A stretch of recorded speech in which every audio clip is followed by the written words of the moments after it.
Hi everyone and welcome back to my channel called zuzanareacts, where I learn all things para with your help, and I just share my Slovak Central European point of view. And today's video is going to be about Ashwatthama and Kalki. Apparently there is this huge big new movie coming out today in the cinemas, which I think it's about a story of a boy who I think I have heard is about to kind of find the latest, I don't want to say technology, but I think, yeah, there is a very interesting story about him. So I wanted to explore that together with you guys as discussed by Sadhguru. But before we jump into today's video, please like this video and click on the subscribe button and turn on the notification. Thank you so much for your support. All right, let's get into it.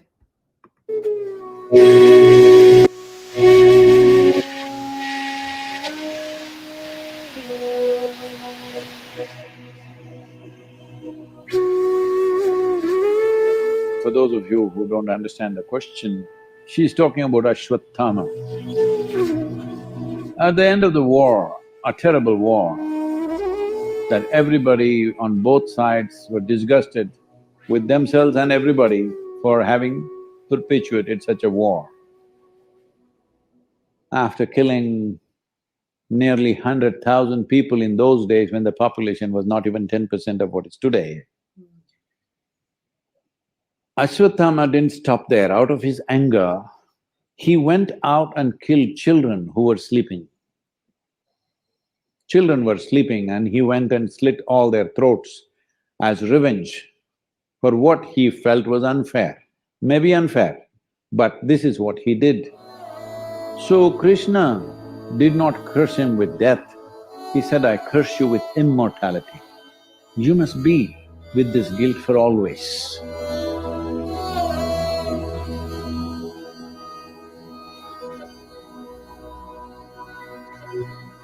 So what is the consequence of that? I think they're all… Ashwatthama is manifesting in United States, killing all the children in schools.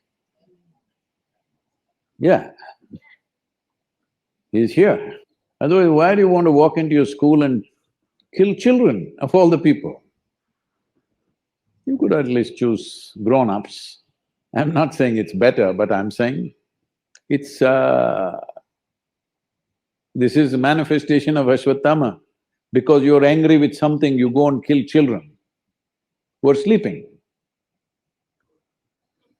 So, this is something you need to understand. Because the moment you have little money and comfort, you want to live forever. But that's the worst thing that can ever happen to you, that you cannot die. Hello? I want you to just imagine, you're sitting here after 1,000,000 years, I'm gone, everybody's gone, but you're still sitting here. It's the worst thing, isn't it? You also die in time. Maybe you want to die after me, I agree, but you also die one day is a good thing. You cannot die, it's a terrible thing, isn't it? So he cursed him with the most terrible thing. He said, you must always live this guilt. So you need to understand when Krishna speaks even about himself, when he says me, he's not talking about him as a person. He's talking about him as a quality, him as a consciousness. So when he cursed Ashwatthama also, he means the same thing. It's not that that guy is going to live forever. Says those who do this kind of an act out of something that you're angry about, resentful about, you go and children who are sleeping, you go and kill children who are sleeping.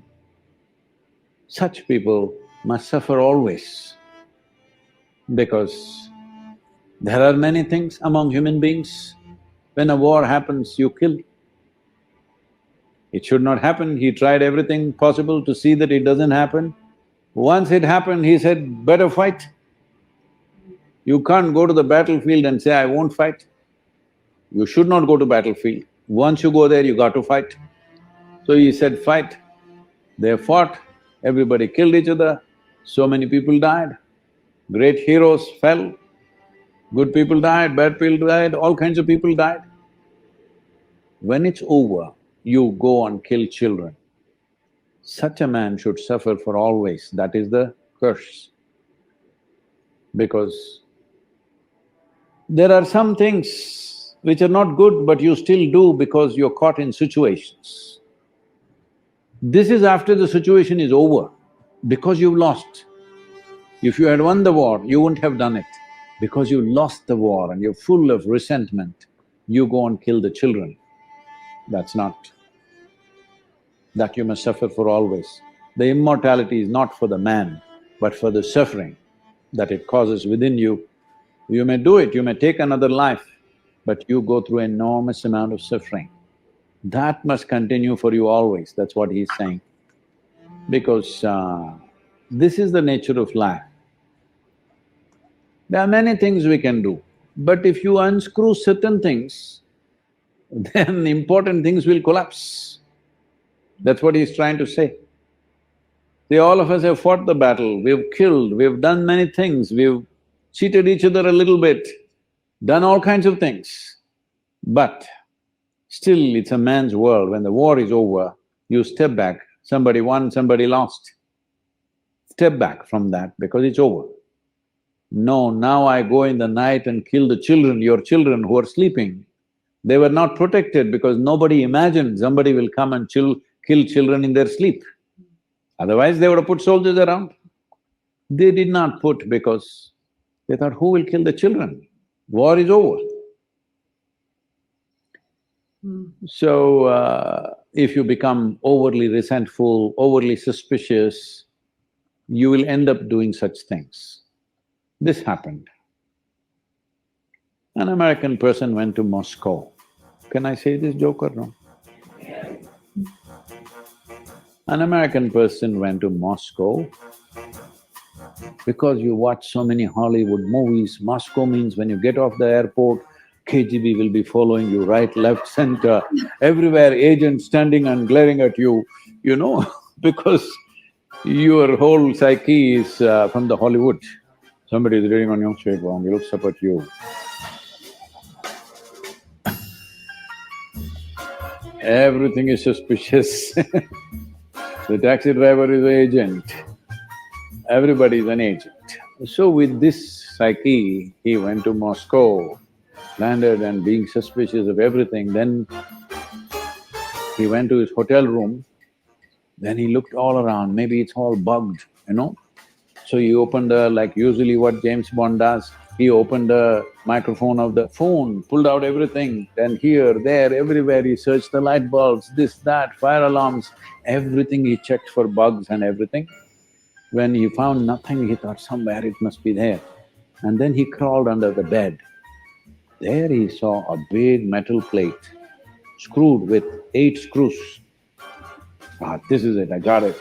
And he pulled out his Swiss Army knife. He just with great difficulty, he unscrewed this. It took some time. He unscrewed all this and took the metal plate and threw it out of the window. Within a few minutes, he heard enormous commotion in front of the hotel. Ambulances, police cars and this and that, pam, boom, boom, everything happening. He went down to see what a huge number of cars and ambulances, everything. Then he picked up the phone and called the reception. What's happening in the hotel? Is there a fire? Is there something? Is there a bomb? He said, no, on the 4th floor, the chandelier crashed. People were having dinner and it crashed on them.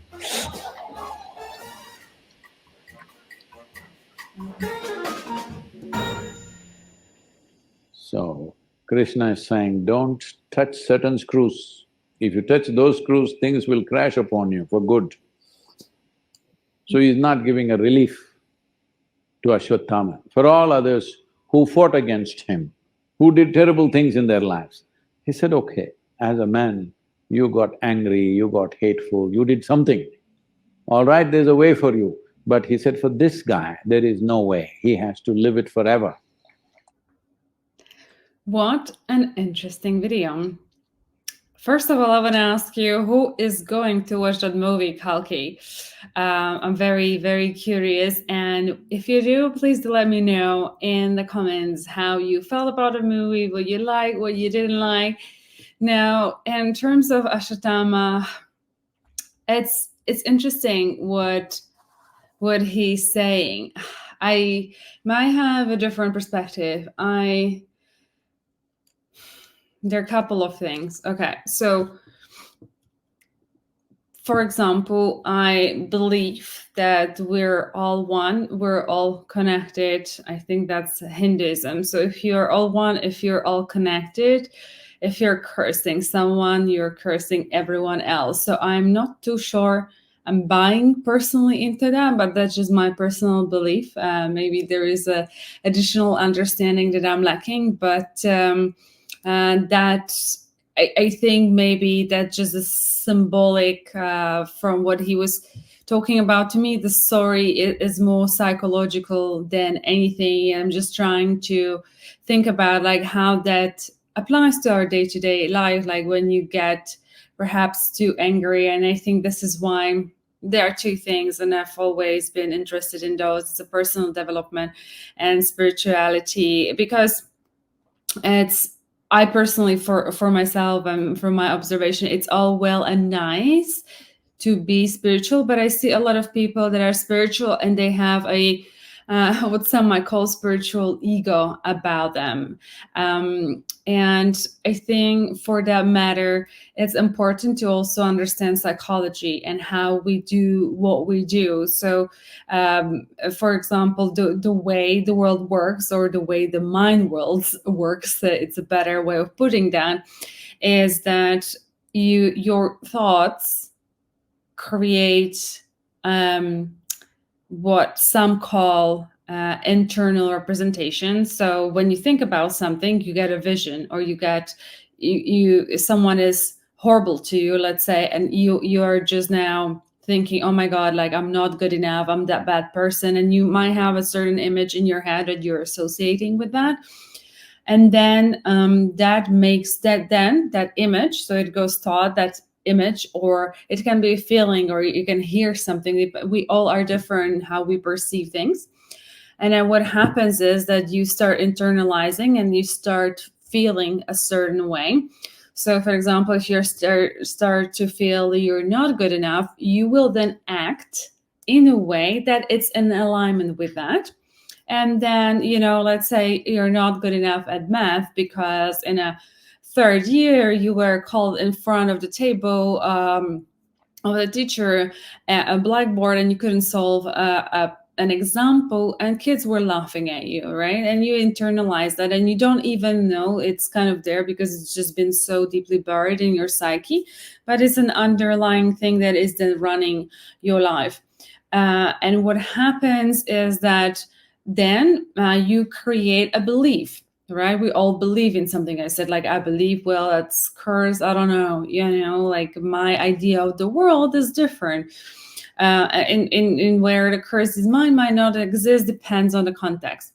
And once you create a belief that you're not good enough, what you will start doing that you will start attracting people and situations to your life that will validate that. So when you're not good enough, maybe in the maths, you decide that you are just studying math is hard, but maybe you just don't have a good teacher.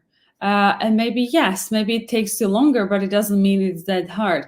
Sometimes teacher is all that it takes to get you to the right level. But then you come and there is an exam, you fail or you don't do well, and the circles start repeating. And your idea about yourself that you're not good enough is going to grow, and that is going to be your belief, and that will seep through, and you start attracting people that will validate that. You will not start exploring beyond that. So I think it's just super important to tie and try to understand the psyche. And I know that in India, you guys, I guess, don't maybe believe that much, whether you believe something or not. it doesn't mean that it's true. I'm not talking about the beliefs that there is a gravity, but I'm talking about beliefs that we create about ourselves and certain world around us. Like, I don't know, you guys talked a lot about Christianity or, other religions. And as I mentioned many times, even religions like Christians, obviously Christian religions are very different from each other, to the point that, these Christian, at least in Slovakia, might not necessarily like Lutherans perhaps don't like the Catholics, or they're indifferent to the Orthodox, right? And they don't acknowledge their practices, etc. But let's say a Catholic Church and the practices in Slovakia may vary to the one in Italy and to the one in America.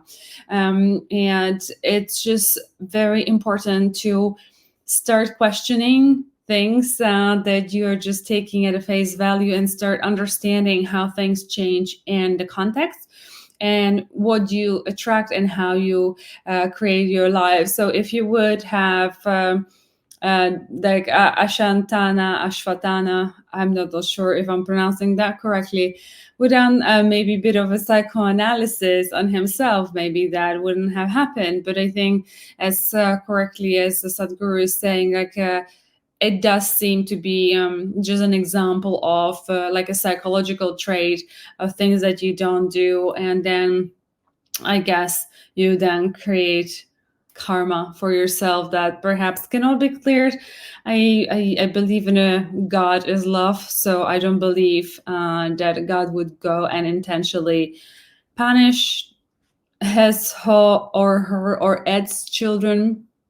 So that part I'm not too sure, but it's always good to see what we can learn from that. And I guess for me, the moral of the story is more along the lines of if you, let's say, have the understanding that God is love and we're all one big family, you just don't go out in anger, and you try to manage the emotions. And for managing the emotions, it's very good to understand how your mind works, so you don't get tricked by it, because spirituality can provide you the connection to the source and can get you certain principles, but there is also important to understand the workings of the mind that can help you achieve that. In my head, they work all hand in hand.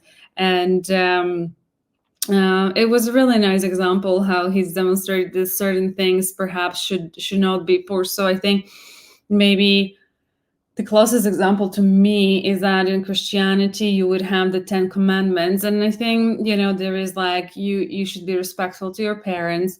You shouldn't steal, and you shouldn't kill, and you shouldn't ask the wife of your neighbor, etc. And to me, it's when I was thinking about that, it almost feels like these are the principles. But not that, like a God is forcing upon you. These are just like maybe laws of karma.